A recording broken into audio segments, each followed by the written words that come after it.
Toyota, a company that entered India, dreamed of one day dominating the automobile market. However, the reality was quite the opposite. One after another, most of its models flopped. This included cars like the Etis, Liv, Color, and Yaris.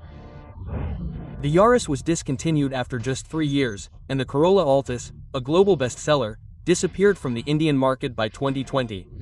Today, to survive in India, Toyota is selling rebadged Maruti Suzuki cars instead of selling its own cars. Many even believe that Toyota, like Ford, Fiat, and DS, will exit India. But is it fair to judge Toyota solely from India's perspective? Absolutely not. Because from inception until 2023, Maruti Suzuki sold only 25 million cars, while Toyota's single model, the Corolla, sold 50 million. Today, Toyota produces over 10 million cars annually. Even if you combine India's top 4 car manufacturers Hyundai, Maruti, Kia, and Tata, their total units still don't match Toyota's. Friends, Toyota is the company that created the first mass-produced hybrid car in 1997, the Prius. You can gauge Toyota's reliability by the fact that the Japanese army used Toyota trucks during World War II. But you might be surprised to know that Toyota's story began not with cars, but with a textile manufacturing machine. The money earned from selling the patent for this machine in 1929 was the foundation of Toyota. The question arises, how did Toyota emerge from a devastated country, Japan, to become a global leader? And why did the same Toyota fail in India? Let's try to find out in detail. Friends, Toyota's story begins with a man who loved not cars, but textile manufacturing machines. His name was Sakae Toyoda, who created an automatic car that was far ahead of its time. Because of this car, his company, Toyota Automatic Car Works, became a successful venture. It was then that Sakae learned that his son, Kiichiro Toda, was interested in car manufacturing. However, he knew that entering the automobile market required significant capital. Therefore, in 1929, he sold the patent for his automatic car to a British company, Flat Brothers, for £100,000. At that time, Japan's domestic car industry was virtually non-existent, dominated by American giants like Ford and General Motors. Therefore, Kiichiro's dream was to create a Japanese car that could compete with the world. He lacked neither experience nor advanced technology. However, Kiichiro came up with a clever solution. He purchased cars like Ford, Chevrolet, and Chrysler, dismantled them, studied each part, and then, inspired by these, began developing his own designs. They also hired Japanese engineers who had worked for these American car companies to leverage their technical expertise to sell Toyota's cars. The result of this process came to light in 1936, when Toyota launched its first production passenger car, the Model A. This car was inspired by American designs with a Japanese touch. The following year, in 1937, Toyota Motor Company officially came into existence, moving from the lime business to its first step in the automobile world. However, before the company could truly take off, the world was caught in a major storm. World War II had already begun, and Japan was a participant. Toyota's dream was to manufacture passenger cars. However, the Japanese government forced them to develop trucks that could serve the military. This was disastrous for Toyota because, firstly, their original dream was thwarted, and secondly, these trucks were not profitable. The military's demand meant low-cost, rugged vehicles with no room for design or innovation. Toyota had become a war factory. The situation worsened in the final days of the war when enemy bombing reduced Toyota's factory to rubble. By the war's end, Japan's economy was completely devastated. The country was short of resources, and cars were a distant dream. People barely had enough money to buy a single meal. By 1949, the situation had worsened to the point where Toyota was on the verge of bankruptcy. By 1950, Toyota was forced to temporarily close several factories and lay off thousands of workers. The situation was so dire that Toyota's founder, Kei, resigned and handed over the reins to his cousin, Eiji Toyota, determined to save the company at any cost. But just 2 years later, in 1952, he passed away. At that time, it seemed that Toyota's story might end there. But history shows that sometimes the greatest successes begin where the circumstances are the toughest. And for Toyota, this difficult time became the beginning of a new chapter. In 1950, when the Korean War broke out, the US Army urgently needed trucks inside Japan. Because Toyota already had experience manufacturing trucks for its government, the US trusted Toyota and placed an order for 1,000 trucks. This order was nothing short of a lifeline for Toyota. It even saved the company from collapse. This made Toyota's leaders realize that if the company wanted to move forward, they would have to abandon old methods and transform their entire working system. At that time, they were stuck in small local production, and this approach would have made it impossible to compete with companies like Ford and GM. The rule of survival is very simple. Make smart decisions based on new circumstances, and this same rule applies to finance. I'm talking about India's largest crypto platform, CoinSwitch. CoinSwitch is India's first and only platform that offers all three types of trading: crypto, spot, futures, and options, all in Indian rupees. The best part is that you can start SIPs in Bitcoin and other coins on a daily, weekly, or monthly basis, starting at just 100 rupees. Spot trading allows you to trade over 300 cryptos, again as low as 100 rupees. Futures trading allows you to trade over 500 contracts with up to 100x leverage, all with India's lowest fees. And if you're interested in options trading, you can trade with daily, weekly, or monthly expiries. Again, with the lowest fees, CoinSwitch is accredited by the FI of India and is India's largest exchange with over 25 million users. Proof of reserves are also maintained here. This means the exchange holds more crypto than its users' funds, which demonstrates the company's strong financial health. And yes, CoinSwitch is also ISO certified. Therefore, you can deposit even larger funds without any worry. The link description and pin are in the comments. Check out CoinSwitch now. Crypto products are unregulated and can be highly risky. There may be no regulatory framework for any loss from such transactions. This made Toyota's leaders realize that if the company wanted to grow, they would have to abandon old methods and transform their entire working system. At that time, they were stuck in small local production, and this approach was impossible to compete with companies like Ford and GM. In fact, around 1950, the Ford R plant was the world's largest and most advanced car manufacturing facility, producing millions of cars every year. That's why Eiji Toyota and his engineering team decided it was essential to see Ford's system firsthand. They planned a trip to the US and arrived at Ford Rutherford. But the sight there surprised and disappointed them. A weak economy like Japan could never replicate such massive machinery, huge manpower, and massive scale. Because Japan's economy was still reeling from the wounds of World War II, they lacked capital. Importing machinery would have been prohibitively expensive, and domestic demand was limited. At that very moment, a visionary engineer, Taiichi Ohno, then working as a production engineer at Toyota, emerged. He thought that instead of mass-producing vehicles, they could work more efficiently with fewer resources, and this later became the basis for the Toyota production system. Taiichi studied Ford's mass production system closely and realized that the game wasn't about large factories or machinery, but rather about demand forecasting. Because American factories first estimated the expected demand. Then, cars were manufactured in bulk and stored in warehouses.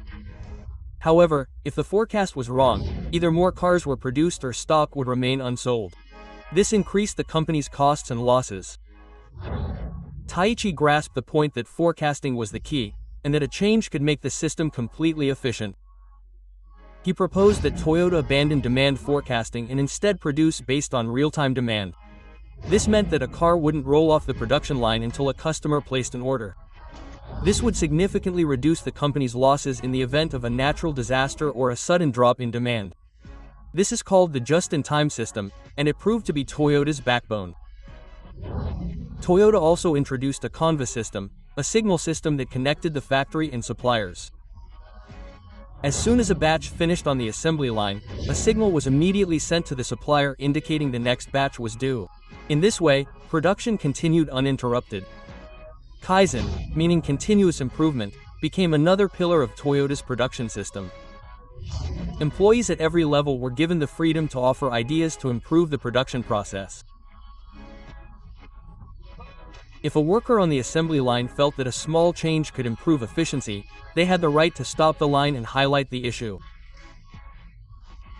This resulted in Toyota's annual production, which in the early 1950s was only able to produce a few cars. By 1956, the number had reached over 45,000, and in the following years, it surpassed 1 million. This was a revolution that would transform the global supply chain system. But the real test was yet to come, as the world's largest car market was the United States, where brands like Ford, General Motors, and Chrysler had dominated for decades. In 1958, Toyota decided it was time to enter the American market, and entered the US market with its first car, the Toyo Crown. However, this decision proved to be a major disaster for Toyota. The Crown was a small, low-powered car designed for Japan's slow, rough roads. Therefore, when the car needed to reach speeds of 90 km per hour on smooth American highways, it struggled. The engine was weak, and the car's overall performance fell far short of American standards. Furthermore, the Toyota name made American buyers think it was a Toyota. As a result, only 288 Crowns were sold in 1958. This was a major failure for Toyota. This taught Toyota that blindly exporting without understanding the needs of the local market was tantamount to suicide. Toyota later withdrew the Crown from the US and re-entered the market in 1965 with a second model, the Corona. This car was more powerful and fuel-efficient than before. It gave Toyota a positive image in the US market for the first time. Seizing this opportunity, in 1968, Toyota launched the car that would transform its fortunes, the Corolla. The Corolla was compact, pocket-friendly, offered excellent fuel efficiency, and was reliable. Most importantly, it arrived at a time when people were looking for just such a car. The Corolla quickly became popular worldwide, and by the end of the 1960s, Toyota had become the third largest import brand in the US, after Volkswagen and Nissan. With over 50 million units sold, the Corolla remains the world's best-selling car. Then, by the 1970s, Toyota had a new opportunity when, in 1973, the Middle East war triggered an oil crisis, and petrol prices suddenly skyrocketed. Until then, the US market was flooded with large, V-engine cars that consumed a lot of petrol. As petrol prices rose, people realized they needed smaller, cheaper, and more fuel-efficient vehicles. And this was where Toyota found its golden opportunity. Its small, economical, and reliable models like the Corolla, C Corona, and Celica suddenly came into the spotlight, driving Toyota's sales skyrocketing. But while Toyota's success was skyrocketing, a new problem was emerging. The US auto industry and government realized that the import of Japanese cars was causing losses for their companies and costing American workers their jobs. The uproar was particularly intense in Detroit, known as America's Motor City because of the factories of major companies like Ford, GM, and Chrysler.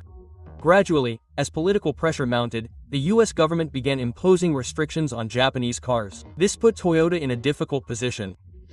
If it had maintained its aggressive exports, it could have triggered a trade war. However, if it had backtracked, it would have lost its hard-earned US market. After much deliberation, Toyota found a simple solution. In 1984, Toyota launched a joint venture with General Motors in California called NAMI, or New United Motor Manufacturing. This was Toyota's first US-based production line. Through this joint venture, Toyota achieved two things. On the one hand, it was creating local jobs by manufacturing cars within the US, which reduced political pressure. On the other hand, it proved its legendary production system so reliable that companies like General Motors began adopting Toyotas. Then came the moment when Toyota established its own plant on American soil. This move proved to be a game-changer for Toyota, as it had transformed from a foreign exporter to an American producer. But then, in the 1980s, a new challenge emerged. The craze for luxury cars was rapidly growing in the American and European markets. German brands like Mercedes-Benz and BMW had become status symbols, and everyone was chasing them. However, Toyota's cars stood out in this era. They were reliable and economical, but far from a luxury or aspirational image. This prompted Toyota to consider that if they wanted to stay ahead in the global race, they would need to create a luxury brand that could directly compete with companies like Mercedes and BMW. Consequently, a secret project was launched during the 1980s, codenamed F1, meaning Flagship 1. In 1989, Toyota unveiled the results of this project to the world. A new luxury brand was launched in America, called Lexus, and its first car was the LS400. This car proved to be a masterstroke. It boasted a smooth V8 engine that delivered both power and refinement. Furthermore, it was priced significantly lower than Mercedes and BMW's flex sedans. By 1990, Lexus had become America's #1 luxury import brand. But then a new challenge emerged: the issue of the environment and emissions. In the mid-1990s, discussions about pollution and oil dependence were growing worldwide. New regulations under the Clean Air Act were introduced in the US, and demand for low-emission vehicles began to rise in states like California. This was a challenging time for car companies, as failing to comply with the new standards could jeopardize their future. However, Toyota turned this problem into an opportunity. Because in 1997, they launched the Prius, the world's first mass-produced hybrid car. This was a revolutionary step because it used a combination of both a petrol engine and an electric motor. This significantly reduced carbon emissions and gradually became a status symbol for environmentally conscious customers. Let me tell you that until the 2000s, General Motors was the world's #1 automaker. But everything changed in 2008. In 2008, Toyota sold approximately 8.97 million vehicles, taking the #1 position. This was a historic moment, as a company that sold only 288 cars in the US in 1958 now held the #1 position globally after 50 years. But now let's return to the question we raised at the beginning of the video. Why has a major brand like Toyota been unable to replicate its global success in India? Well, friends, Toyota's journey in India began in 2000 with the Qualis, which proved to be a massive hit. After that, the Innova and Fortuner established empires in their respective categories. Even the Innova remains the benchmark in the MPV segment today. However, the problem was that Toyota's success was limited to the premium and low-end segments. Whenever they attempted to enter the mass market, they repeatedly failed. For example, in 2011, Toyota launched the Etis sedan and Etis Leva hatchback. However, due to lagging behind Maruti and Hyundai in design and features, both models were discontinued in 2020. Additionally, the Yaris sedan was launched in 2018, targeting cars like the Honda City and Hyundai Verna. However, due to the lack of a diesel option and high pricing, it failed to attract buyers. Consequently, its production was discontinued in 2021, just 3 years later. But the question arises: where did the mistake go? Actually, the psychology of Indian buyers is a little different. They want cars with more features, a sleek design, and an affordable price. Maruti Suzuki and Hyundai targeted this very psychology. They kept costs low through heavy localization and offered a wealth of features within the same segment. However, Toyota's model was completely the opposite. Toyota never compromises on its standards. They want to follow the same build quality and engineering standards as those used in the US, Japan, and Europe. This is the biggest problem. Another major factor is India's tax structure and import duties. The effective GST rate on cars in India goes up to 40%, especially on SUVs and larger vehicles. If someone imports a model and sells it, the duty is even higher than 70%. This is why cars like the Toyota Land Cruiser, which cost 70 rupees to 80 lakh rupees abroad, sell for over 1 crore rupees in India. These reasons led Toyota to enter into a strategic partnership with Maruti Suzuki. This partnership resulted in rebadged models. For example, the Toyota Glanza is based on the Baleno, and the hybrid RDR is based on the Grand Vitara. Today, nearly half of Toyota India's sales depend on these Maruti-sourced cars. This has led many to question whether Toyota will exit India, like Ford, GM, or Fiat. But the answer is no. Toyota has repeatedly clarified that it will not leave India. The company has invested over 2,000 crore rupees in hybrid and clean mobility projects. The company is confident that it will soon dominate India, just like it has in other global markets. What's your opinion on this? Please let us know in the comments. Similarly, if you want to know how Elon Musk created the Tesla car, you can watch this video by clicking the I button. That's all for today.